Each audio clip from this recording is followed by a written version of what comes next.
voy a hablar algo muy... vamos a ponernos optimistas. La muerte. Hay un relato muy hermoso de uno que debe ser polaco, Witold Zalewski. Aquellas regiones tienen unos cuentos bellísimos, cosa que no sucede con España, según mis experiencias, y muchísimo menos en México. Yo tengo 1 o 2 libros de relatos, pero el que sí puede ser, un par de cuentos que sí pudieran ser para el taller, son demasiado extensos. En fin, y relatos de Europa, de algunas partes de Europa como Polonia,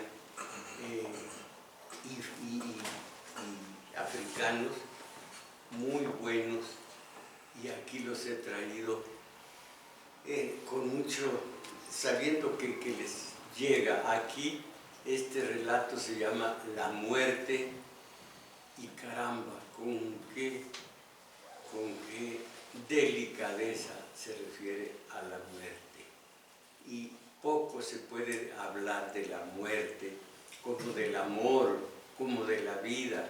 Se vive, se muere, se ama, y me parece ocioso todo lo que tiene escrito, por ejemplo,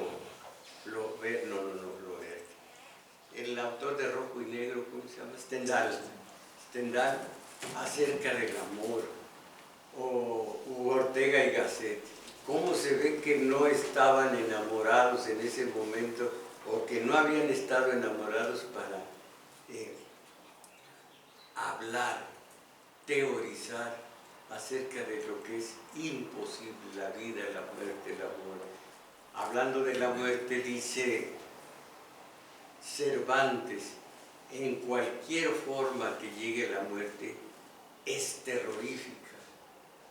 Y yo digo, la muerte no va a llegar, la muerte no llega. La muerte está dentro de uno. Es más, cuando dicen, nació un niño vivo, o ahora que ya pueden ver el niño antes de que nazca para ver cuál es su sexo,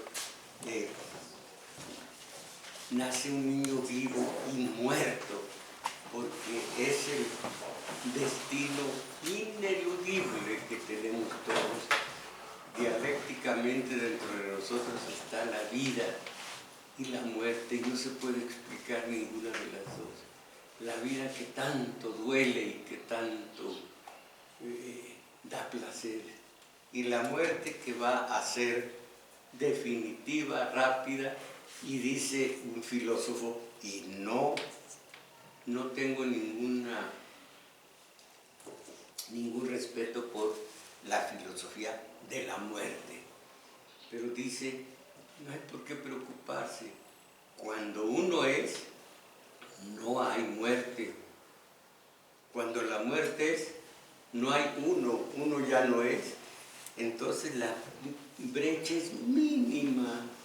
Tú estás vivo, no tiene nada que ver la muerte contigo. De pronto es la muerte, no tienes tú nada que ver con eso, ya es ella.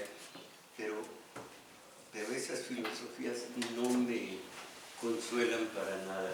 Y aquí entre nos, yo hablo de la muerte con naturalidad, porque sé que voy a tenerle terror, pero ahorita no se lo tengo, y sé que ya no tardo mucho en conocer esto.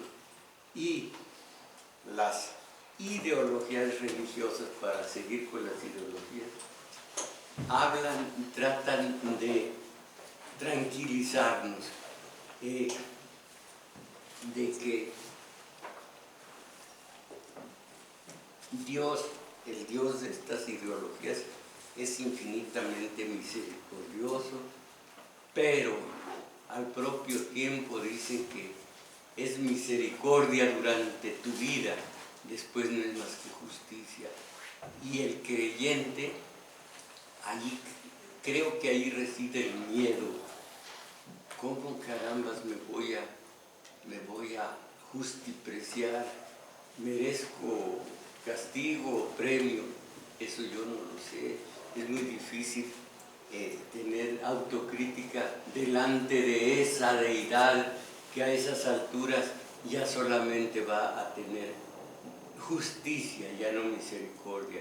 Y si se cree a pie juntillas en la Biblia, el del Antiguo Testamento es crudelísimo, es genocida, recomienda arrasar con pueblos enteros, nada más salvando a los animales de labor para que les ayuden a las tribus del pueblo elegido. Y si es pueblo elegido, entonces no hay justicia. Si alguien tiene una preferencia por algunas personas o por alguna gente, pues allí ya no hay justicia cabal. Total que estos pueden tener miedo al juicio de Dios, pero si no creen en Dios, una falta absoluta de esperanza al enfrentarse a la gran interrogante. De todas maneras estamos fritos, pero ahora estoy yo sereno, tranquilo, esperando. En ese momento sé que voy a tener terror, crea o no crea en la otra vida. Y ahí están las incógnitas que ningún filósofo, ningún poeta, ningún novelista puede aclararme. ¿Cuál es el sentido de mi vida? ¿De dónde vine? ¿A dónde voy después de la muerte? Todo esto, ¿cuál es el sentido del dolor si es que antes de la muerte existe este dolor? ¿Cuál? Como les digo, varias veces se los he dicho, en La peste de Camus, el doctor que vio a los apestados, curó a los más que pudo, pero la última víctima fue un niñito y fue el que más sufrió, día y medio de sufrimientos. Y decía el médico, si existe Dios, ¿por qué este sufrimiento? Es muy difícil cuando se pone uno a reflexionar y el sentido de la vida, de la muerte, del dolor. Ahora, vida y muerte, vamos a decir al lugar común, la vida un día, la muerte una noche. Lugar común. Hay otro elemento. En la vida hay un espléndido, una explosión de auroras boreales, que es el amor sucesivo a tantas cosas. El amor, solamente quien lo experimenta puede no explicarlo, simplemente sentirse dentro de él y modificarse todo, modificar su carácter, modificar todo. Es más, a mí me dicen gente malas personas, psicoanalistas, como que tu neurosis ya está más manejable. Entonces es el amor.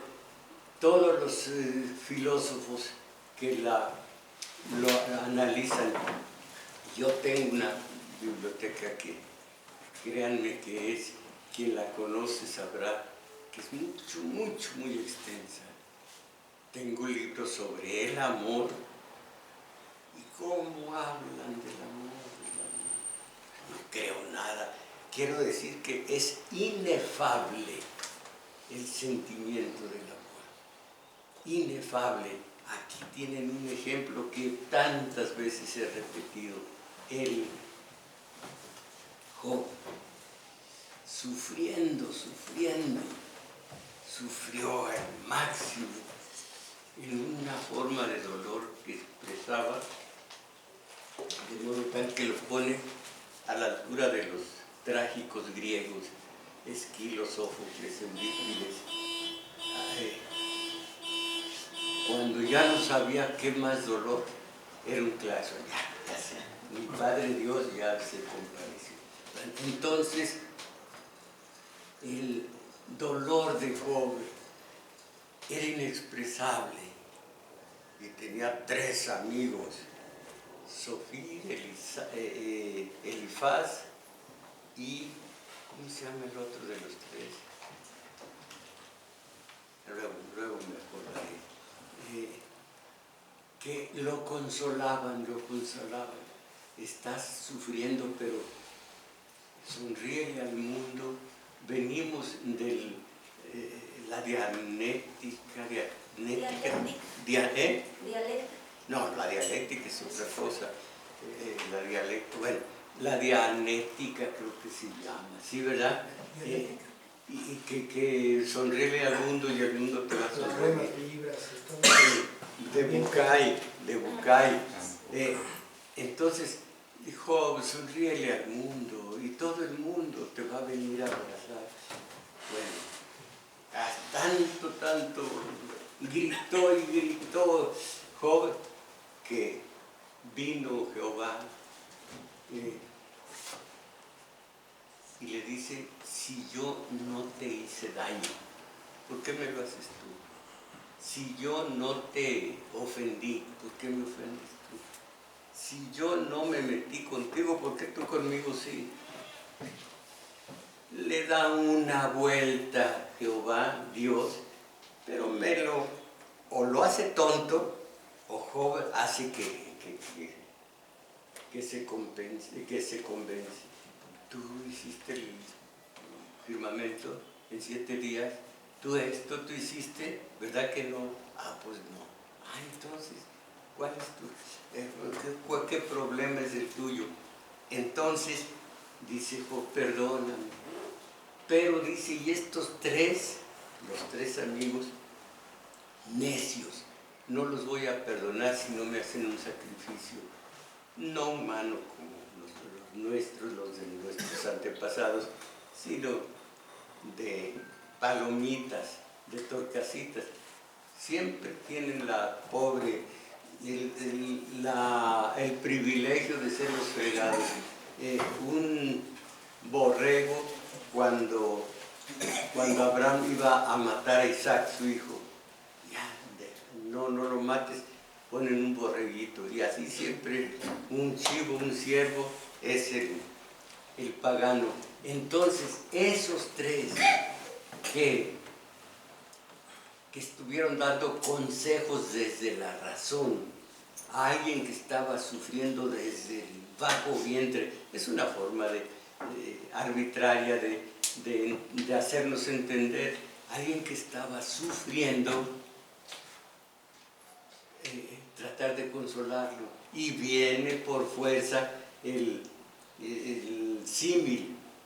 Comadre, ¿por qué llora que se le murió su hijo único de 21 años?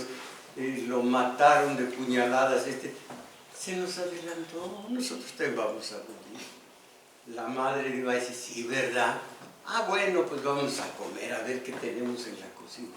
Todos estos necios impertinentes, pues son los que nos atosigan cuando el sufrimiento, y los filósofos por ahí van también con aquello de que nada, la vida no tendría sentido si no fuera por el dolor. El dolor sublimiza la vida humana. Todos los filósofos católicos, nada de eso me convence. Ahora, tengo mucha teoría sobre la vida, sobre la muerte, pero no me interesa mucho. Hoy voy a hacer algo distinto. Miren, el relato va a ser en lo último.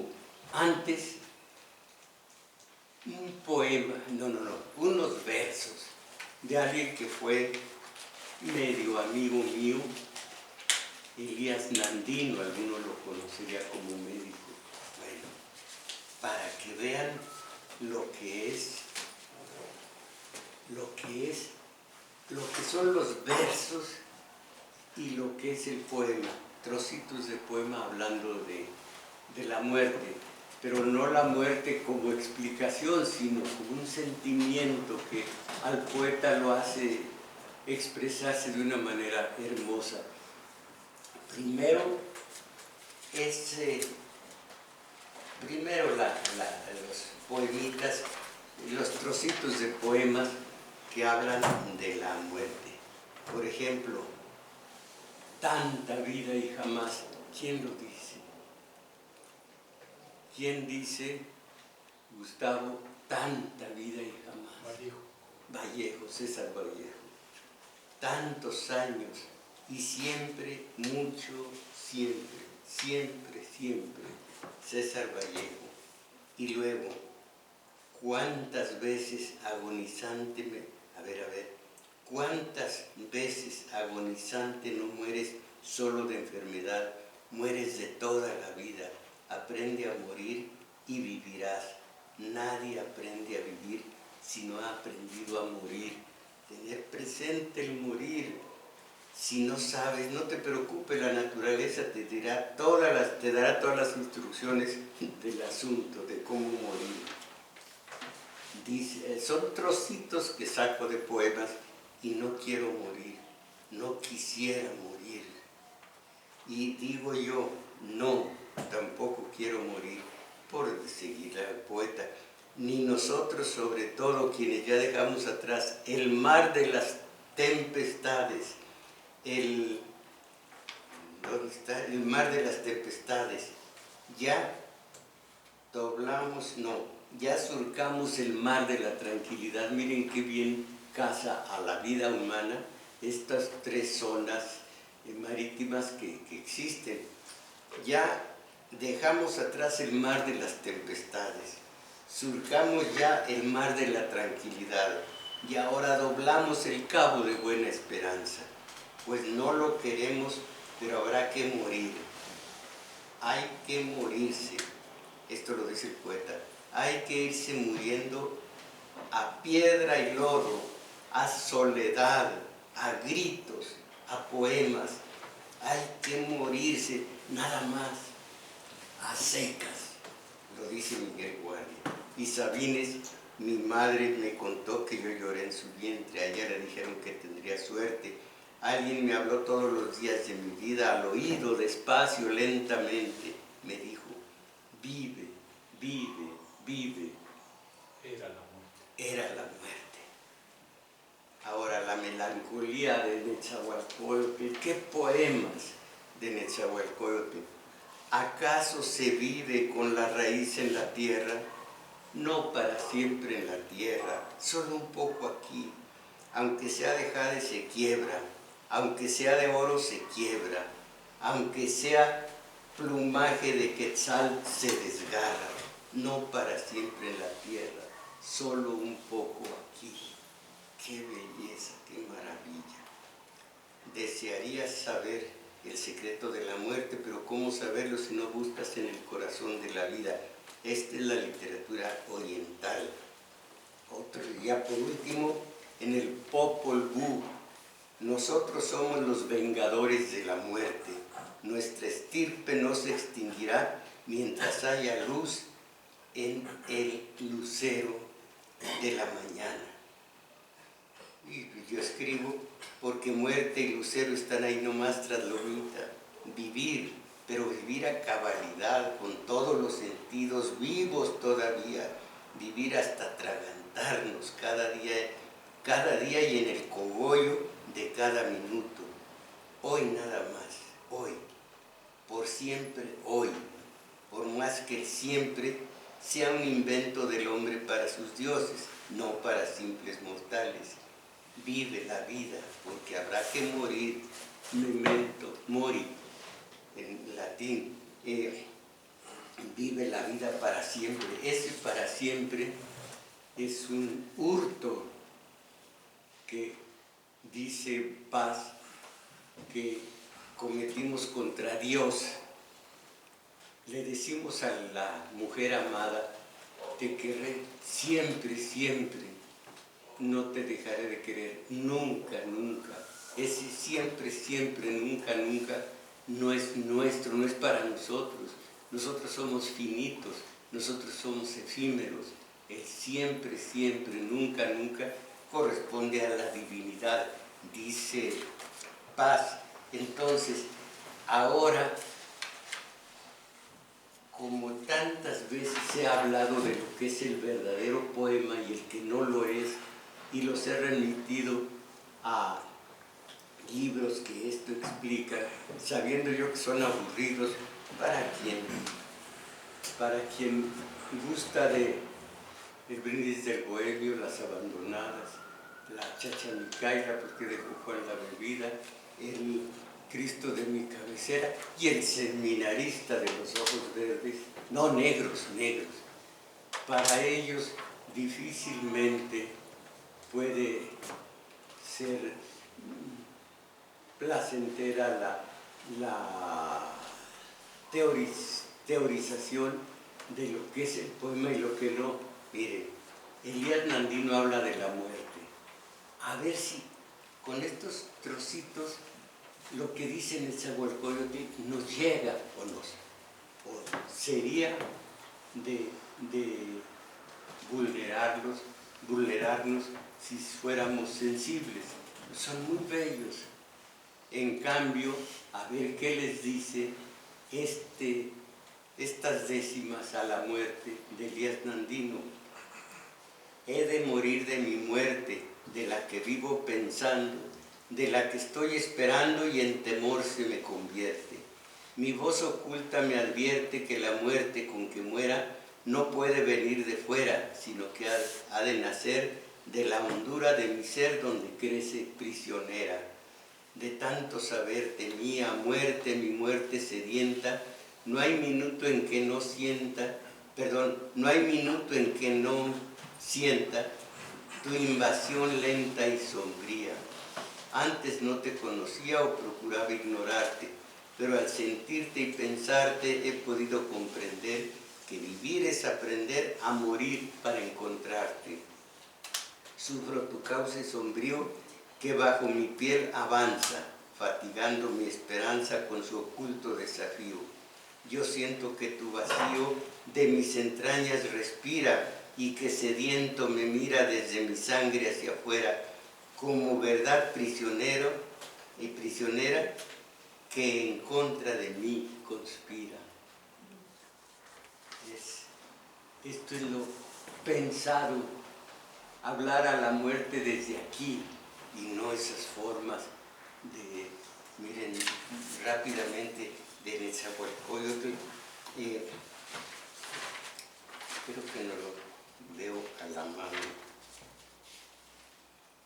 En fin, la muerte, mi muerte, un misterio.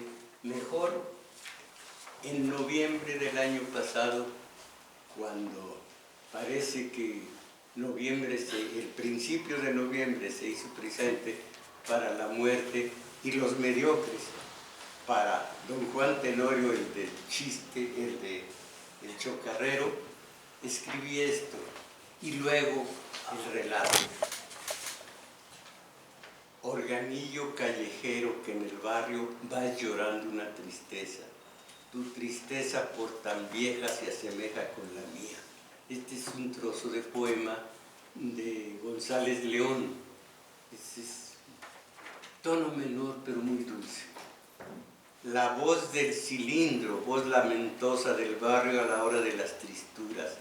Esa, la del organillo callejero, fue la voz que hace rato erraba por mi calleja, desparramando nostalgias en las notas de Olímpica, de un vals destartalado que convocaba memorias añejas y remembranzas.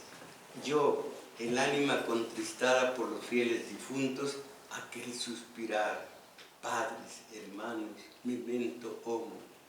¿Será que noviembre, aroma de cempasúchil, ha invadido esta casa? ¿Será que me hace guiños la inexorable? Lo cierto es que desde el despertar de esta mañana percibí que el ánimo me amanecía anochecido. y asordinada mi mañanera alegría. La mañana pasé encerrado en el cuarto de los Trevejos y contemplando aquellas fotografías que de tan añejas se visten de daguerrotipos, practiqué el ejercicio onanista de la remembranza, la evocación y aquel suspirar.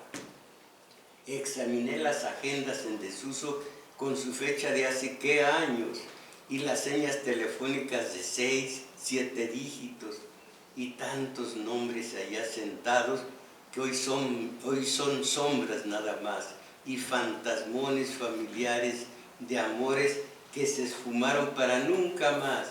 Y entre las hojas de la agenda que se deshoja, la deshojada flor, casi polvo descolorido, un no me olvides. ¿Quién sería la de la flor? Ah, la de la no me olvides, que los amores marchitos han terminado por marchitar. La de mujeres que en el río de la vida, yo con su flor de no me olvides en un libro de poemas, he olvidado a estas horas, como tantas mi nombre habrán olvidado. Quedo memorioso, baja. A media tarde, ceniciento el ánimo, me di a levantar el altar de mis fieles difuntos, cubierta del lienzo morado en la mesa y el reguero de crisantemos y cempasúchiles, grecas de papel, pan de muerto, cigarros, mezcal, el incienso y la calabaza en tacha. Pastoreando la ofrenda, la vera efigie de mis ausentes, mi madre Tula, mi padre Juan, y en torno la parcelilla de cartulinas desde donde los descarnados me miran con ese modo turbador, recordándome, como si lo pudiera olvidar, que tenemos una cita para reanudar esa plática que interrumpieron para morirse, que entre tanto viva mi cacho de vida a todo vivir, que estoy vivo y a pesar de mis años, soy joven por el solo hecho de que no me he muerto. Esto, comillas, esto tenlo presente porque es más tarde de lo que te imaginas. Noviembre.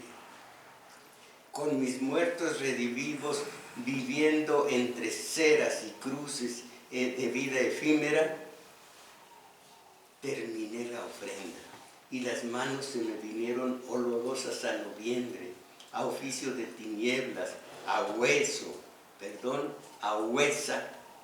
y a camposanto, las almas de los fieles difuntos y la tristura por librarme de la por librarme de la prisión, opresión, que me enrarecía el aliento, me escapé a la calle y la anduve unas cuadras, y por si algo faltase a mi espíritu macilento, aquel pausado doblar de esquilas en la porciúncula, mientras a la distancia se venía largo geminar de llorona el carrito camotero, la oscurana que ennegrece el caserío mientras la tarde, por no morir del todo, hace el último esfuerzo y cae en el estertor. Y achaques de Día de Muertos a las primeras sombras, las primeras luciérnagas que son unas cajas de cartón como de muerto, su ánima de parafina y el pregón infantil, me da mi calaverita. Y ahí ante la reja de aquel caserón, el repicar de la campanilla y a la luz del farol, la joven ya avejentada, obrera, trabajadora doméstica, que ahora se tiene que decir trabajadora del hogar, un nuevo repique y una figura que se asoma allá adentro y entonces ceño, me da mi calaverita, que a su edad, en la tradición de los niños a su edad, vi venir a una ventruda de blanco uniforme trayendo en brazos una criatura. Era una guardería. A la vista de la mamá tiende los brazos y suelta el llanto. Su calaverita María. ella tomó su criatura, se la acunó en el pecho y se fue alejando por esa calle con su calaverita. Y en la dulce dulcedumbre de tu queja, que en perfume evapora la distancia, mi alma aspira la fragancia de las cosas que se fueron. Requiem. Esto es noviembre y esto es un momento de esa situación. Ahora, ya sin poema, porque este es un poema, el relato de la muerte. El enfermero encendió la luz. Permítanme. Es la muerte y el autor Witold Zalewski, si es que no pueda yo pronunciar bien, dudo. El enfermero encendió la luz. El mayor, un militar, el mayor con su blanco delantal de médico, interrumpió la conversación con un alemán y un italiano. Dirigió su mirada hacia él. Miren qué delicadeza. Usted está gravemente enfermo de los pulmones. Así había sido dictada su sentencia y desde aquel momento Piotr se sumió, voy a decir Pedro se sumió en el silencio. Tendido sobre la camilla, sin siquiera intentar la huida hacia el sueño que lo había abandonado, permaneció inmóvil, pensando con terror en el carácter irreversible del destino. El análisis de su sangre había mostrado que el organismo no tenía ya fuerzas para seguir luchando. A través de la delgada pared de la barraca, Piotr había escuchado la conversación de los médicos. En estas condiciones es cuestión de 1 o 2 semanas, tanto más que estamos en primavera. Esto era la sentencia. Mirek, lleno de juventud, se acercó a su camilla. ¿Qué te pasa, hombre? Dicen que quieres estirar la pata. Piotr escondió el rostro. El corazón le latía dolorosamente y una sensación de ahogo amenazó con asfixiarlo. A veces cerraba los ojos para regresar con la imaginación a su hogar, pero aquello le producía dolor. Sin embargo, lo que le esperaba era peor que el sufrimiento, la nada. Ahí está el que no cree. No es que quiera decir que hay que creer, la nada. El resentimiento y la rebeldía contra la ciega crueldad del destino se encendían una y otra vez en su pecho. ¿Qué hacer? ¿Qué hacer? ¿Qué hacer? Se irguió sobre la camilla para caer un momento después, vencido por el cansancio. ¿Cómo había podido suceder que la muerte le hubiese sorprendido tan inesperadamente a él, que estaba tan familiarizado con ella? Era soldado.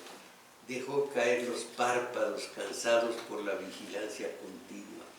Lo que uno dice cuando se siente que va a morir, ¿y yo por qué? ¿Y a mí por qué?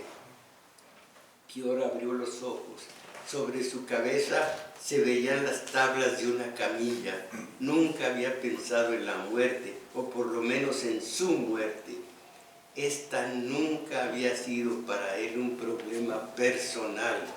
Había despedido ya a varios amigos y a varios familiares, pero no estaba preparado para esperar su propia muerte y nunca había sospechado que la llevaba en sí. Su cuerpo lo había traicionado infamemente y pensar que había estado orgulloso de él.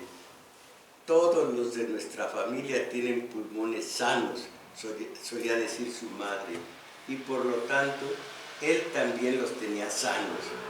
Permanecía inmóvil sobre su camilla. Al almuerzo tomó sopa. No tenía apetito, pero decidió comer, aunque sabía que eso no podría salvarlo. Durante sus visitas, el médico aparentaba estar distraído y tener prisa. En condiciones normales, nada estaría perdido, decía. Piotr sabía qué era lo que lo condenaba a muerte, pero aquella trampa no tenía salida. Ya verán qué fue lo que lo condenaba. Físicamente se sentía no del todo mal, lo único que le atormentaba era la asfixia. Pero todos los que se encontraban en aquella sala repleta de gente se sentían asfixiados. Solo durante los momentos de silencio, cuando escuchaba atentamente las voces de su organismo, sentía cómo la enfermedad iba extendiéndose, devorando lentamente lo poco que le quedaba de vida. Varios días después lo trasladaron a la barraca número 5. La respiración sofocada de los enfermos, condenados a muerte como él, llenaba el ámbito sombrío de la sala. Varias sombras de caras y manos amarillas se movieron temerosamente y con lentitud. En un rincón se escuchaba una tos estridente y terrible. Piotr se desplomó sobre su lecho. Quería estar solo, pero a poco comenzaba a recuperar la serenidad. Ya podía pensar en su muerte cercana sin que el corazón le latiese de lleno de pánico. Los abismos negros de la muerte a veces le parecían atractivos. Constituían la antítesis de aquello que le daba a la vida su amargo sentido. La esperanza era el silencio, la infinitud. Piotr recibía regularmente inyecciones. Por las tardes, el mayor, con su delantal blanco, se detenía al lado de su camilla y le relataba falsas noticias sobre la ofensiva en los frentes orientales y occidentales. Ante la impotencia de su ciencia, había resuelto apelar a métodos ingenuos. Paroxismos de pena y desesperación volvían a apoderarse de Piotr. Por las mañanas, al despertarse de aquel sueño agotador, con el pijama empapado de sudor, el regreso a la realidad constituía para él un momento cruel y terrible. Se reencontraba con el paso inmisericordia e irreversible del destino, de la certeza de que ya nada esperaba. No habría de levantarse ya de aquella camilla. Su destino sería incomparablemente más llevadero si lo torturaran, si lo golpearan, si tuviera algún secreto que guardar o si su muerte tuviera alguna utilidad para alguien. A veces por la mañana visitaba la barraca un alemán corpulento que llevaba el uniforme de la Wehrmacht. Iba de camilla en camilla anotando los cuadros clínicos y escuchando las explicaciones del mayor. Siempre se detenía largo rato al lado del vecino de Piotr. Aquel enfermo era el caso más instructivo como ejemplo de tuberculosis de los pulmones y la garganta. El enfermo, un muchacho muy joven de grandes orejas, respiraba con dificultad y permanecía en silencio mirando al techo. Era un buen vecino, guardaba silencio y Piotr podía prácticamente no percibirlo. Por las tardes el ocaso disolvía en la barraca los últimos restos de luz. Las sombras se revolvían en sus camillas y entonaban en susurro una oración. Y que hasta nuestro sueño sea para tu gloria, era la oración. La tos interrumpía las palabras. De repente Piotr comprendió que era posible una muerte como la que imploraba en sus oraciones, que podía existir Dios, y la salvación, es decir, que aquella muerte definitiva podía simplemente no existir. Pior se acordó de su amigo Carol. Habrían de encontrarse allá. Se sintió profundamente emocionado. Volver a ver la sonrisa de Carol. Estamos en ese otro mundo.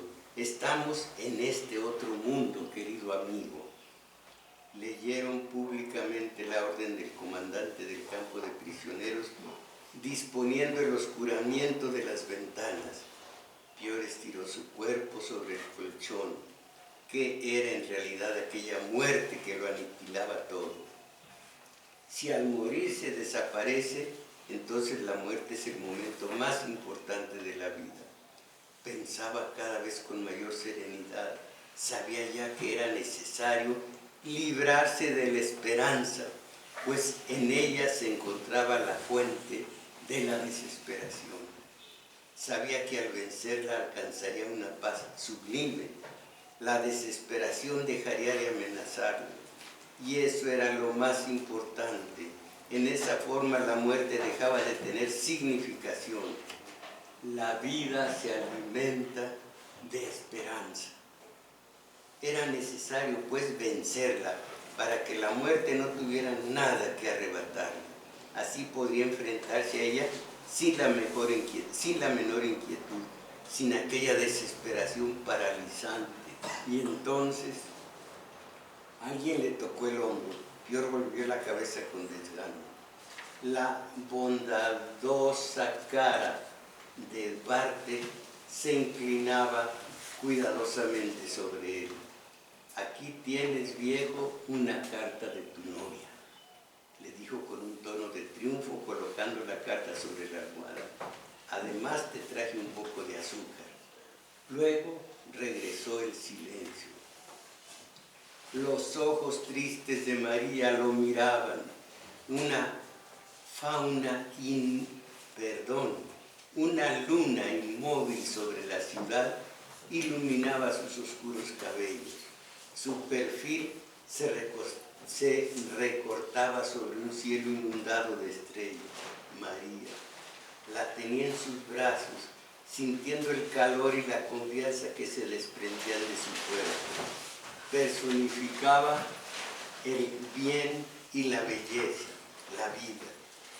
Por la calle empedrada retumbaban los pasos de una patrulla. A lo lejos, al final del vacío que cubría la calle, parecían yacer unas sombras. María había podido florecer así nuestro amor en algún otro lugar. Mañana nos separamos. María, nuestro amor fue corto. No hables así, la felicidad nos espera. Regresarás. Pior buscó la carta bajo la almohada. Amado mío, mi amor es tan grande que nada podrá arrancarte de mi lado. El dolor ya nunca habría de contemplar sus ojos ni escuchar su voz. El amor es importante lo mismo que el bien. Era imposible librarse de las garras de la angustia. ¿Por qué María estaba condenada a la soledad? Todos habrían de regresar. A ella le entregarían su carnet de guerrillero. Pero ¿por qué ella, precisamente ella, tenía que sufrir? Pior pensó que el peso de la angustia solitaria era posible de soportar, pero el sufrimiento de la persona amada, un nuevo pensamiento se apoderó de su mente. Comprendió de pronto que todo habría podido tomar un curso completamente distinto. Y aquí está el detalle Él mismo era culpable de su muerte. Él mismo había decidido entregarse prisionero. Su debilidad a lo que fuese le había impedido abandonar a Marek, que estaba herido en la cabeza. Habría podido no ir. Pudo haberse ido con los civiles. Pudo haberse escapado 1000 veces del tren que los conducía al campo de prisioneros. Con seguridad habría podido curarse. María lo estaba esperando en ese momento y ya estaría ya sano. Marek recuperó la salud rápidamente. Qué tonto fui, qué locura.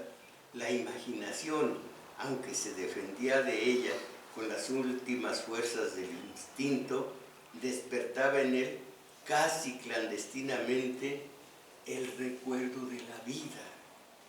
Qué vacío y absurdo era aquel gesto de torpe fidelidad.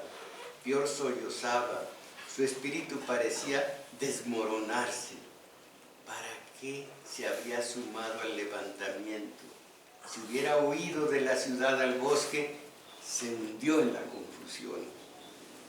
Aquella noche murió el vecino de Pior, aquel muchacho de orejas enormes. Pior se despertó a la madrugada. Durante un momento permaneció estupefacto, sin comprender la agitación que reinaba a su lado.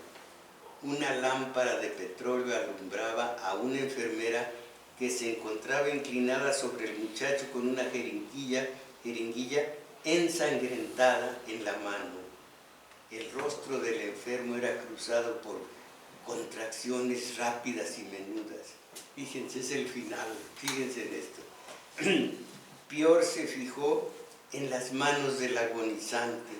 En los últimos instantes de vida parecían buscar ayuda. Al poco tiempo aquellas manos estaban ya frías y rígidas. La enfermera le cerró los ojos al muerto. La muerte se lo había llevado casi con delicadeza. Permanecía allí tal como había sido en vida, un muchacho joven con grandes orejas. Ya todo había pasado y sin embargo el mundo continuaba existiendo. La enfermera le quitó la mano del muerto que él apretaba en la suya. Vean nada más este par de líneas, lo que es la solidaridad, el amor de humano a humano. Sintió que se moría el vecino y le aprieta la mano, están solos los dos, hay una soledad absoluta y con eso parece que algo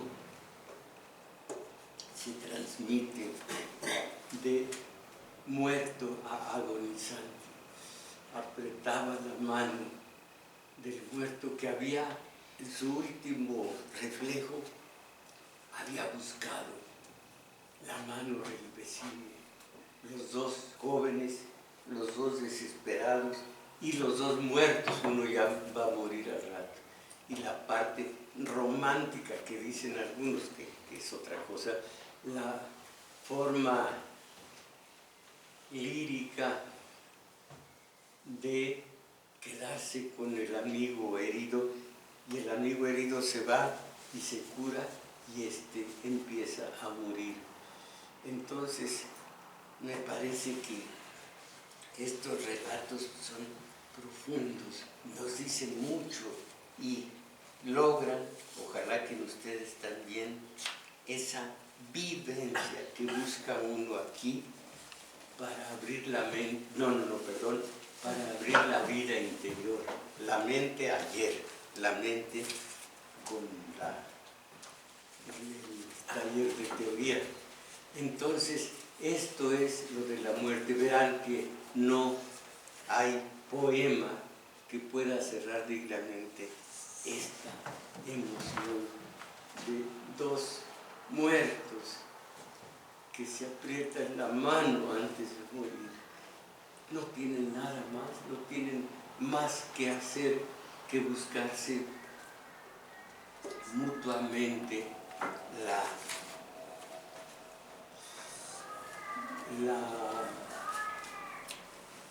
el conjurar de esa manera la soledad. Están solos y están muertos prácticamente los dos. Esta es la situación y estos son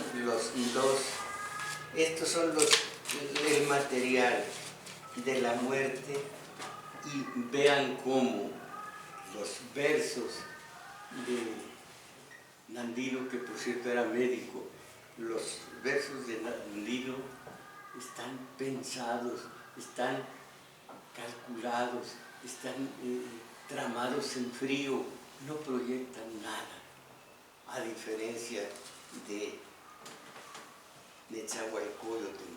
¿Acaso se vive con la raíz en la tierra? No para siempre en la tierra, solo un poco aquí, aunque sea de jade se quiebra, aunque sea de oro se quiebra, aunque sea plumaje de quetzal se desgarra. No para siempre en la tierra, solo un poco aquí. Caramba, y así es. Así que no buscamos la muerte allá afuera si la traemos adentro. Se podría decir de manera cruel, de manera que nadie se atrevería, los papás. Estamos, ver en el ultrasonido, ya están naciendo y muriendo y empezando a morir un nuevo ciudadano.